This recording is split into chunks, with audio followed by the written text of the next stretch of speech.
Your next reading is cost of capital. A quick overview and then we will do the questions. These are the specific learning outcome statements.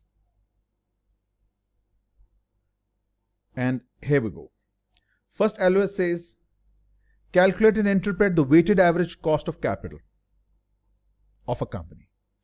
Weighted average cost of capital, we use a different source of finances. Broadly, they can be split into equity and debt. And equity can further be split into preferred stock and the common equity, right? So weighted average cost of capital calculates the average cost of different sources. There is no free lunch. Every source of finance will have some cost. Like we have bonds and their cost. We will learn how to calculate these costs later.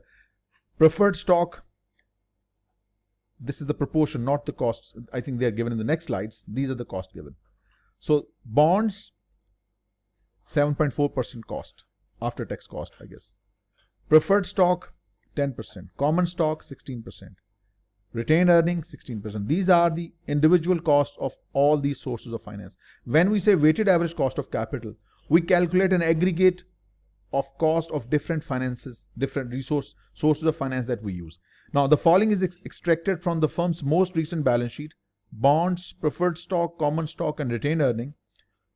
They have taken carrying values. And these are not the cost, they are the proportions. Bonds are 10.42% of the total funds deployed. Preferred stock is 20.83. So these are the weightages.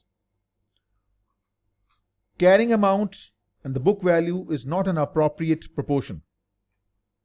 We should, unless there is absolutely no way to calculate, only then you should use these proportions. Otherwise, carrying values or book values of sources of finance are not taken or not considered. We take the market value of our sources of finance. We take the market value of bonds, market value of preferred stock, market value of common stock, and the book value of retained earnings. Now, we will calculate the weightages now, that if the total funds are 22 million, bonds represents 10%, preferred stock 20.91%, common stock this much, and retained earnings are 5.45% of our total funds used. This is the weightage. We will be given these component costs, or we may have to calculate. These are the specific costs related to the source of finance. Bonds cost is 7.4. Preferred stock component cost is 10. Common stock is 16. Retained earnings 16. So we have the weightages of these four sources of finance. We have their respective costs. Multiplying these weightages with the costs, we will get the weighted average cost of capital. This is how we calculate the weighted average cost of capital. This is aggregate cost of different sources of finance deployed in an organization. So that was your first learning outcome statements. Retained earning is a source of finance. Retained earning is a source of finance. Remember, it's not free. It belongs to shareholders. So it is considered as a part of sources of finance. Next, LOS says, describe how taxes affect the cost of capital from different capital sources. Debt, common stock, preferred stock, retained earning is a source of finance, and it is not cost free. It has a cost which is equal to the cost of equity, existing current cost of equity. Okay, the interest that we pay on debt, this interest payment is tax allowed. In other words, the interest expense is a valid expense that is deducted from our revenues in accounting as well as in the tax regulations. Interest is a valid tax deductible expense. Since interest is a tax deductible expense, this would result in, let's say, if your bonds, the cost of debt is 10% for bonds, pre-tax cost of debt, and the tax rate is 40%, for example, then the effective cost of debt is not 10%. The cost of debt is taken after tax using this formula for 10% multiplied by 1 minus tax rate. So the cost of debt basically is 6%. Why? Because 4% of the interest cost has been saved by taxes. Why? Because it's a tax allowed expense. Interest is a tax allowed expense, so interest cost is taken after tax. But preferred stock dividend, common stock dividend, they are not deductible. They are not valid deduction for tax purposes. There is no tax incentive for it, or no, they are not allowed for tax purposes to be deducted from net income. So there is no tax impact on cost of common stock, cost of preferred stock, or retained earnings. The only benefit of tax deductibility is on interest expense. Why? Because interest is a tax deductible expense. That must be remembered. That was your LOS 2. Third, describe the use of target capital structure in estimating the weighted average cost of capital and how target capital structure weights may be determined. Now try to understand this arrangement here. You have debt to equity on the x-axis and rate of return on the y-axis. If you use all equity, kullu equity, equity is the most expensive source of finance. Why? Because it's a risk capital. It involves highest risk, hence the highest reward. Look at this. Common stock is the costliest.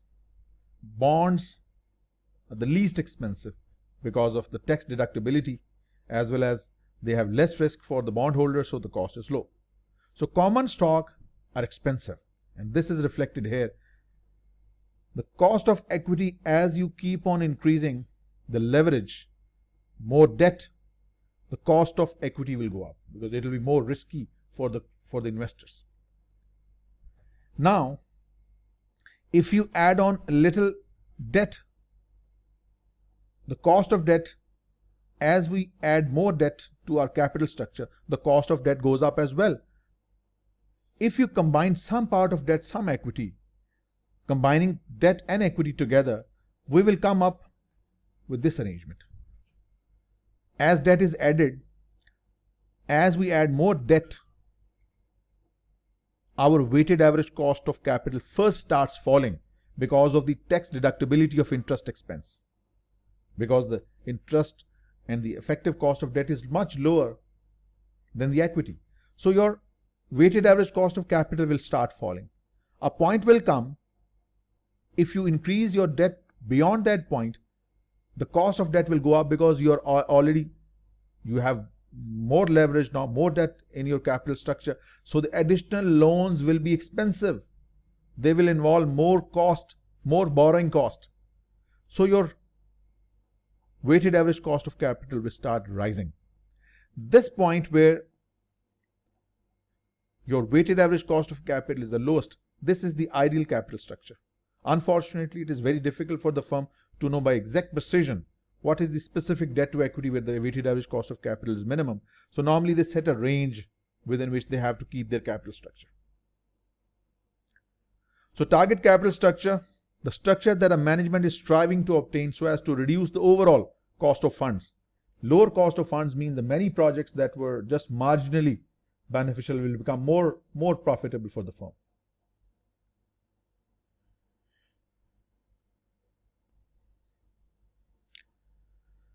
So we can monitor the trend over the years, that whether our cost has fallen or is increasing. So there we can identify where did we reach our targeted cost of capital structure, where the cost was somewhere at the minimum. Management might have some preferred capital structure policy that they will keep. Like in brokerage firms, they are highly leveraged. They are most of them run on 90% debt, 10% equity.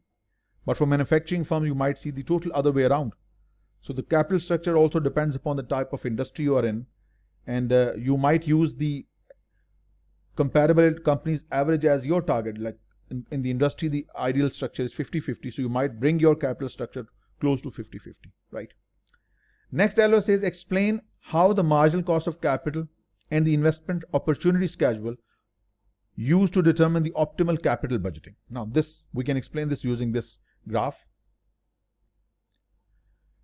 This red line shows marginal cost of capital, means we just learned this idea that any additional source of finance, equity or debt, will generally cost more. So your every additional dollar raised, generally the cost goes up, right?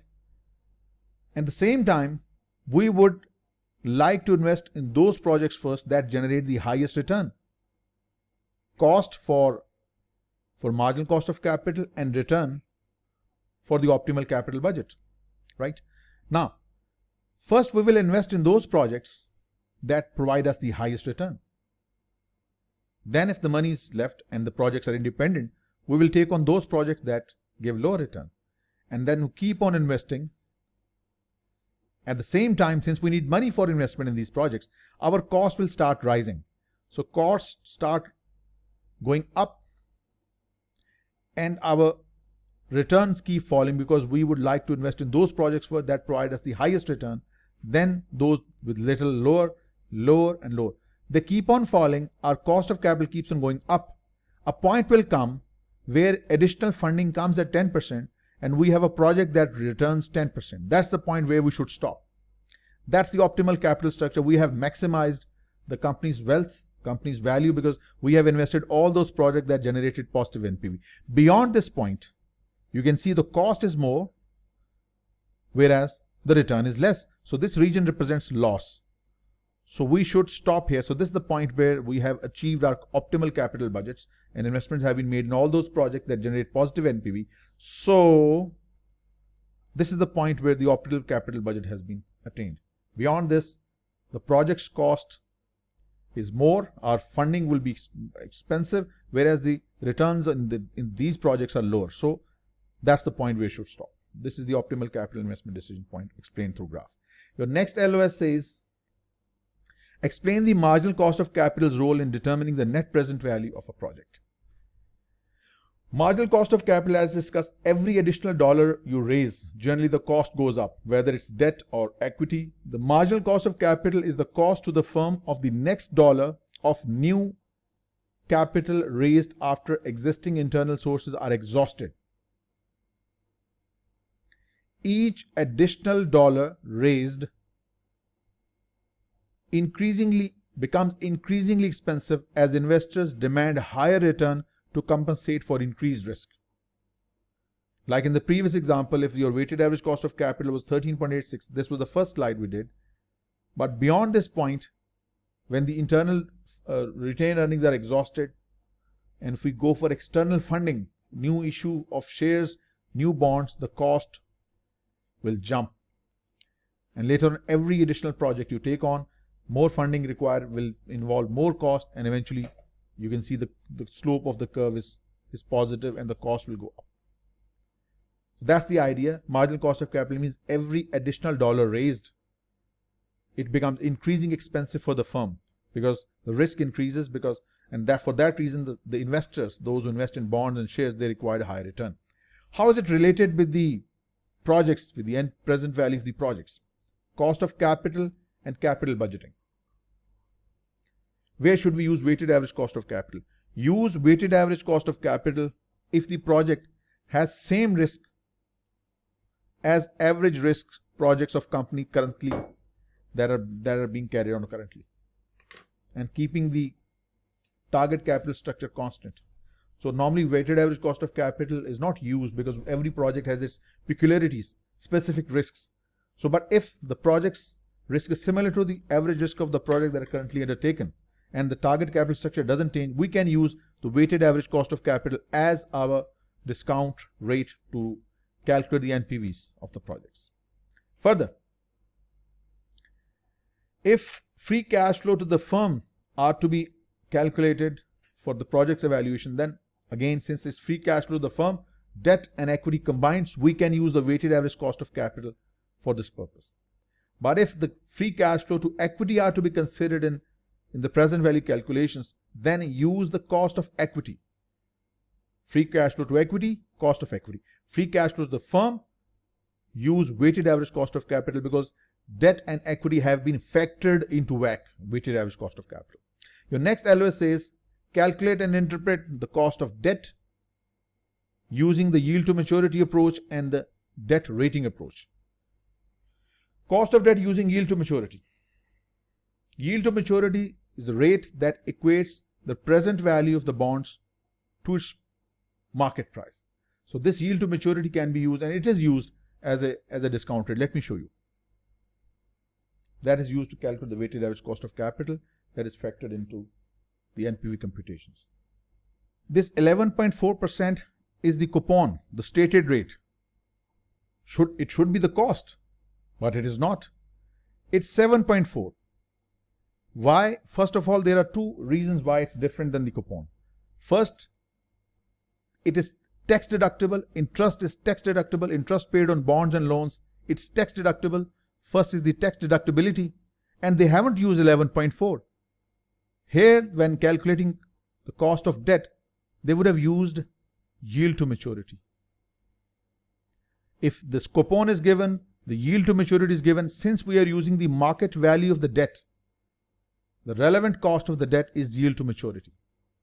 That's the important point to be remembered. Coupon is not considered when YTM is given. Second alternative, if the bond is not rated, if it doesn't have a market price, it doesn't have market value, debt rating approach, when market price of the debt is not available, it's not a traded bond, then what we can do, the second alternative we can take yield on a comparable rated bond for a similar maturities for the firm.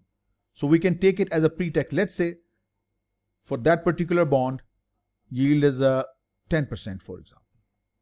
That is pre-tax. Since remember, the cost of debt is always taken after tax, because there is tax deductibility. Interest is a tax allowed expense. So the effective cost of debt will be 10% into 1 minus tax rate. So this is another way we can calculate the cost of debt. Next, LOS.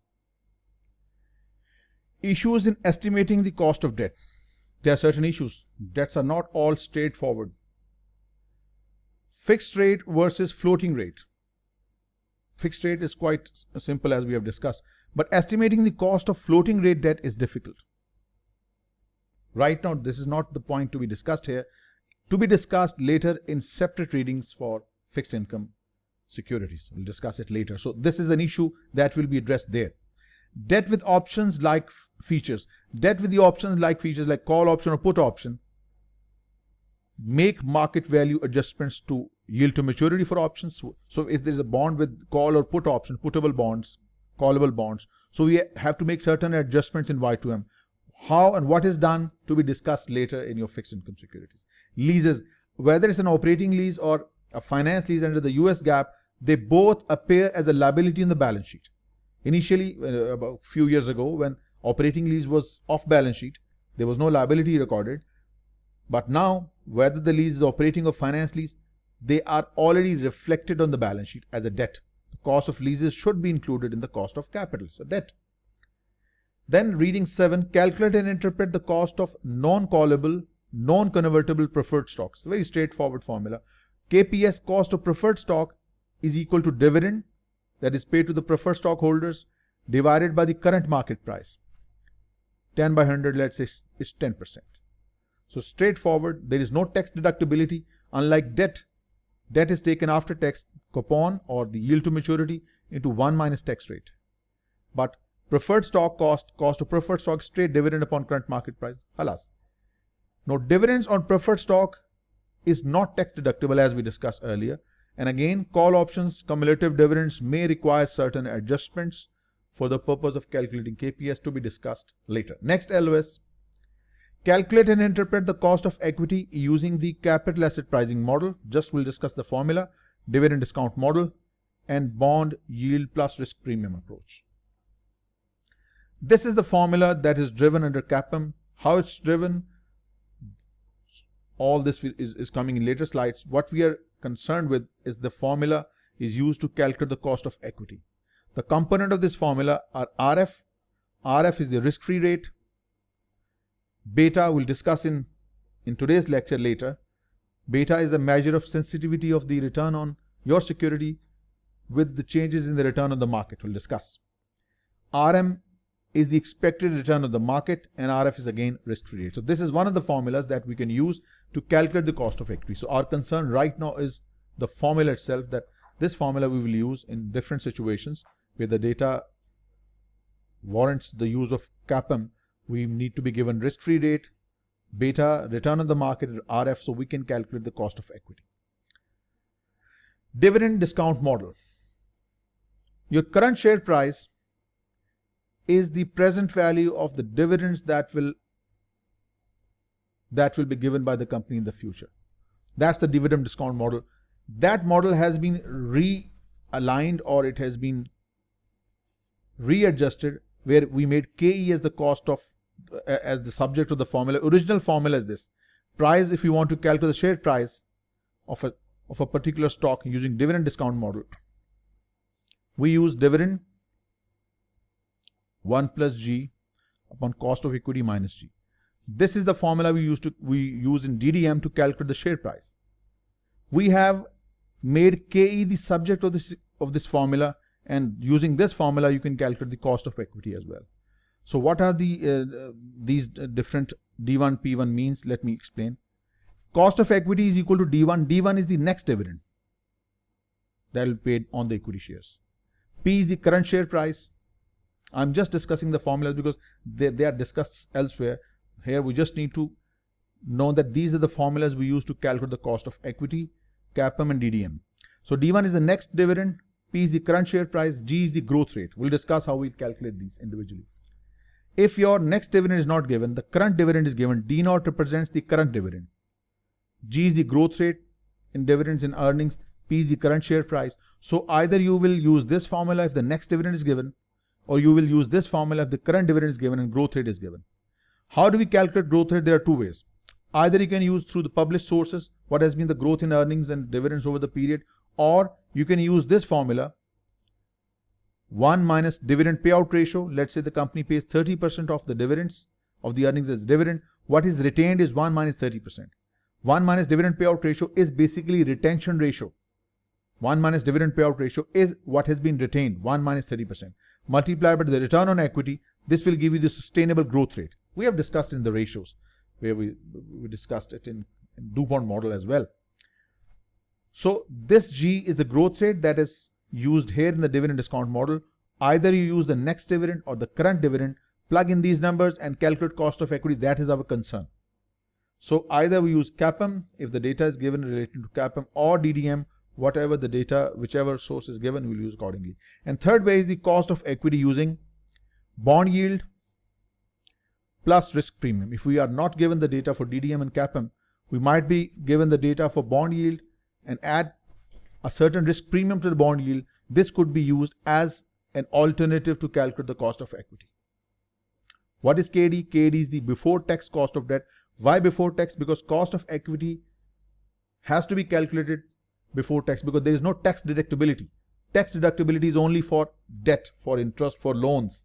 So KD is the before tax cost of debt, and RP the additional risk of stock relative to its bond. So simply additional risk premium and bond yield will give you a third measure of cost of equity. Just focus on the formulas right now, because that is our cost of capital agenda for today. They are discussed elsewhere in detail, so we are not going in that particular domain as well. Still extension of your reading 8, equity risk premium. There are three ways we can calculate the risk premium. This part, last one.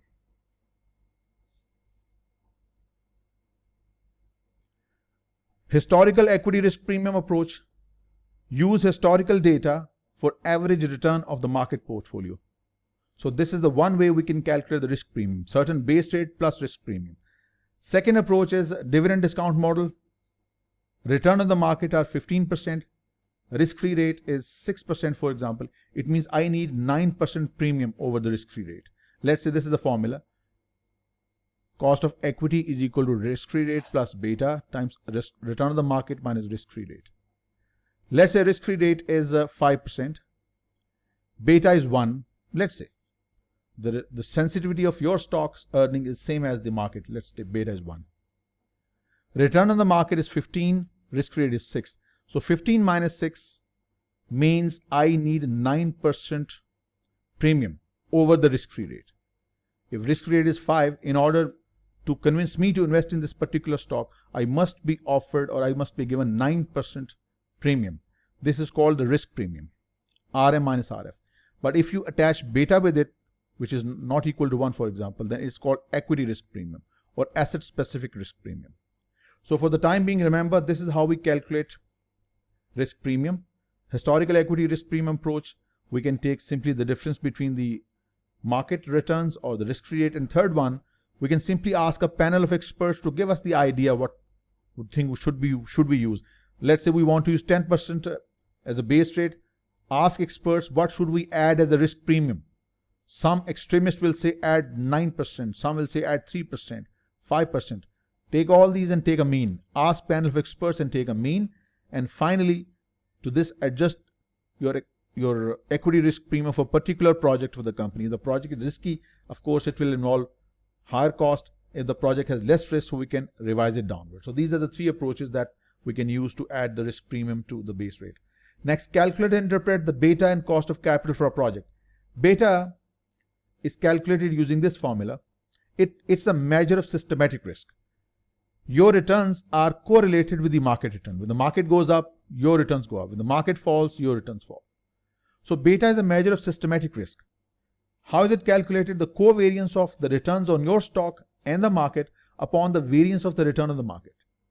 So using this formula, which you don't have to in this reading, beta can be calculated. Beta can have three possible, there are many other ways. Negative can also be negative, but let us just consider only.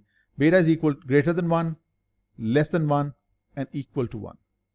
If beta is greater than 1, it means the return on your stock are more volatile than the market. If the market goes up, the return on your stock goes much higher. If the market falls, much deeper. Beta is less than 1 means if the market returns increase, your return increase, but at a slow rate. If falls, slow. Beta 1 means the returns and sensitivity is exactly in line with the market. Right? So these are the three possible beta numbers. So they measure sensitivity. Beta greater than 1 means the equity is more sensitive to the changes in the market. Less than 1 means less sensitive. And beta is equal to 1 means it moves in line with the market returns. This is beta. Computation of beta is not a part of the current reading. These are involved in calculation of beta, estimation of period covered to calculate the beta, selection of appropriate market index, because this is the denominator of the formula, using some smoothing techniques to average out results. There are then three types of risk given. Business risk is the risk of incurring a loss or earning a lower profit.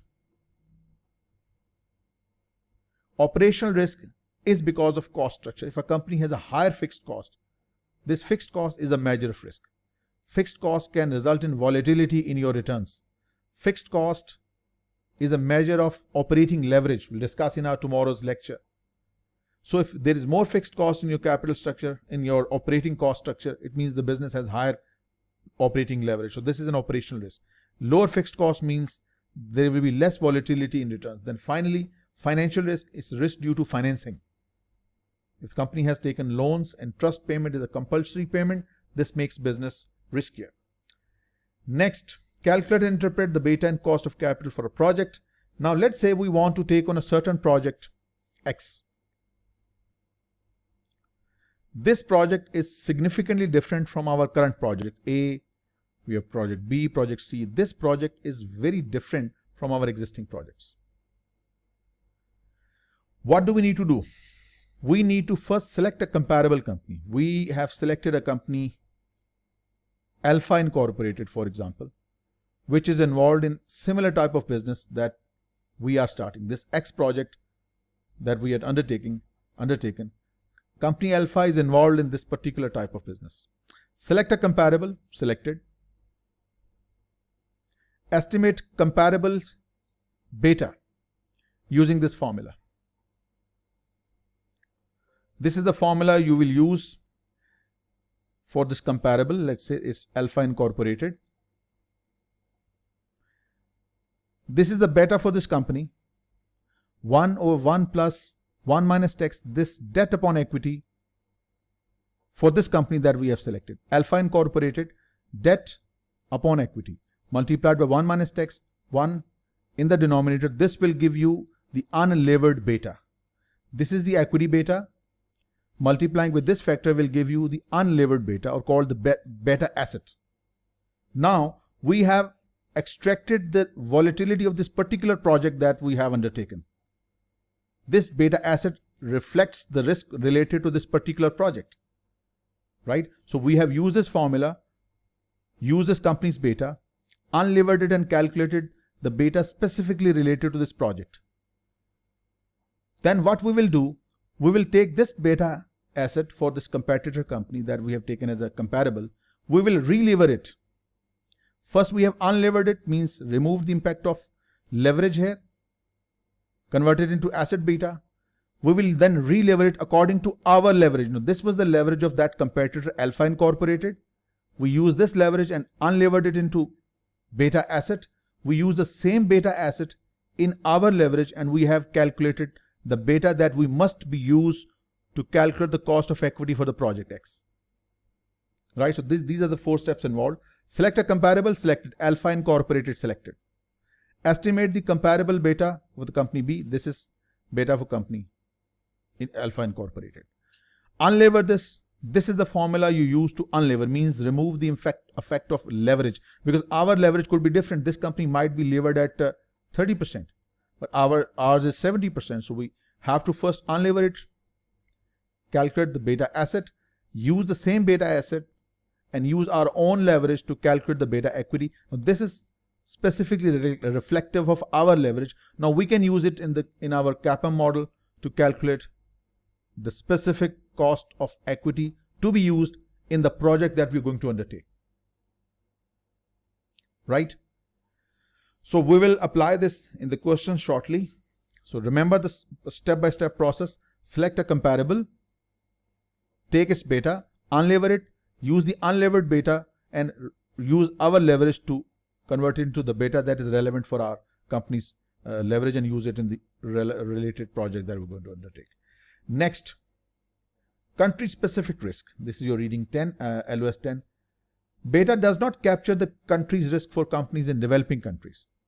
So we may have to adjust the cost of equity using CAPM by adding a country spread to the market risk premium. This is how we can do. This is a question that will explain the idea. An analyst gathered the following information about the capital markets in the United States and in Paragon, a developing country. Paragon is a developing country. We want to calculate the country specific risk. All right. What we can do, we have been given yield on US 10 years Treasury bonds 4.5, yield on Paragon's 10 years government bonds denominated in the US dollar 10.5, 4.5 are the yield on 10% Treasury bonds, US Treasury bonds, and 10.5 are sovereign bonds of Paragon, but denominated in US dollar 10.5. Annualized standard deviation of Paragon stock index is 35. Annualized standard deviation of Paragon dollar denominated government bonds 25. You will be given these 4 elements in order to calculate the country risk premium. It is simply calculated by calculating the spread between the US Treasury bonds yield and the Paragon 10 years government bond. Difference between these two will be 10.5 minus 4.5 multiplied by the annualized standard deviation of this country's stock index divided by the annualized standard deviation of Paragon dollar denominated government bonds 25. So the spread between your sovereign bonds XY denominated in US dollar and the US 10 years whichever is given, their difference divided multiply with the annualized standard deviation of stocks and annualized standard deviation of dollar denominated government bonds. This result, whatever it comes, I think it's 8.4 if I remember correctly, is the country specific risk premium to be added in the rate that you might be using in your capital investment projects or capital budgeting projects. This is how we can embed the country specific risk using this formula. Next, describe the marginal cost of capital schedule, explain why it may be upward sloping with respect to additional capital, and calculate and interpret its breakpoints. We discussed previously that every additional dollar raised, the cost goes up. Cost of every additional debt on equity raises the risk, hence the required rate of return of the investor increases. So we discussed this with reference to the optimal capital budget. So that's the reason. That's why it's upward sloping. The reason we have already discussed. Let us discuss the other parts. Marginal cost of capital. Cost of capital from different sources may change. Mostly as additional sources, additional funding is obtained, the cost goes up. This is what we have seen. A point will come, called the debt incurrence test. After a certain point, a firm may be restricted to incur additional debt. A leverage has exceeded to such a point where additional funding is not possible. Yes, debt is a very cheap source of finance because there's interest expense deductibility. Why don't we have 100% debt? That is not possible. Additional funding beyond a certain point is not possible. Right? So that's why a firm may deviate from target capital structure if the marginal cost of capital varies. Like current structure is 40-60. Right? When we take on additional funding, target capital structure may deviate from 40-60 to 50-50. Why? Because the cost for additional fundings might be different. Next, the break point. Break point is reached when we breach a certain limit of our investments. For example, within 0 to 49 debt, the cost is 4%. As I said, when we raise funding more than 49 million, the cost goes up. Every additional funding will involve more cost, as you can see here. From 100 to 114 is 4.5. Maybe beyond that could be 6-7%. Likewise, equity from 0 to 99 is 7%. Beyond that, the cost goes up. Why? Because additional debt, additional equity will involve more risk. Investor will require more return for their investment. So how to find the break point where the cost changes? Amount of capital at which the resources cost of capital, like for example, I want to calculate here at this point. 99 million. Let's say debt represents 40% of capital structure. Proportion of new capital raised from source. We want to raise 40% through debt. Calculate this amount. This is the point, whatever it comes. At this level of funding requirement, my cost of debt will increase from 4% to 4.2%. We can do the same for equity. 199 million. And equity represents 60% of my funding arrangements. So whatever the number comes, that means that's the breaking point. Beyond this, the cost of equity will take jump from 8% to 9%. From here, 99% to 4.5%. That's the break point where the cost MCC takes jump. Let me show you graphically how it's shown. Beyond a certain threshold, the cost takes, your weighted average cost of capital takes a jump. This is called the break point. Explain and demonstrate the correct treatment of flotation cost. What is flotation cost? When you issue debt and equity, it involves a lot of cost, especially for share issue. So what do we do and what is the right treatment for flotation cost? Cost of issuing equity and bonds. How should it be treated in the cost of capital or in project and evaluations, project appraisals? It says the cost of issuing debt and preferred stock normally involves a small amount, so it's ignored. But raising equity could involve a substantial cost. What should be the right treatment of this flotation cost? Treatment of flotation cost. This is normally done, which is not a correct method. This is normally done in the textbooks in more MBAs and CMAs. But we will see what's the right way of doing it. There are many questions I will share tomorrow. There are, I think, 88 questions related to cost of capital. All are solved. And many questions involving the treatment of flotation cost, how it's treated in calculations. So treatment of flotation cost, it's embedded in the cost of capital. How do we embed it in the cost of capital? Look at the formula. We discussed this formula previously. It's the same formula, but in the denominator, let me show you. In the denominator, we had just the share price. But here now we have deducted the flotation cost from the share price. Let's say a share sells for $100, and in order to sell a share $100, we have to spend $5 as a flotation cost. So it means the net issue proceeds. The net issue proceed would be 95. So you will have this 95% in dollars in the denominator. Net issue proceed. Share price minus flotation cost. This is net issue proceeds. So net issue proceeds in the denominator here. If you are using D naught, P minus FC again will be the flotation cost. So this formula embeds the flotation cost within the cost of equity. The problem with this method is that it increases your cost of equity, which eventually increases your weighted average cost of capital, which makes your weighted average cost of capital excessively larger. So many marginal projects might have negative NPVs because of your higher weighted average cost of capital. Another way is that sometimes you might be given not the dollar per share flotation cost, you might be given the percentage flotation cost, like 5% of the total proceeds involve flotation costs. So in that case, you will use this arrangement, P into 1 minus FC. FC means the flotation cost. Like if 5% is the flotation cost, what you receive is 95%. So you will plug 95% in this factor. Here you will plug in 95%. So if it is given in percentage terms, use this arrangement. If it's given in the dollar terms, so it's simply the issue price minus the flotation cost. The difference will be the net issue proceeds. Okay, so this is basically an incorrect approach.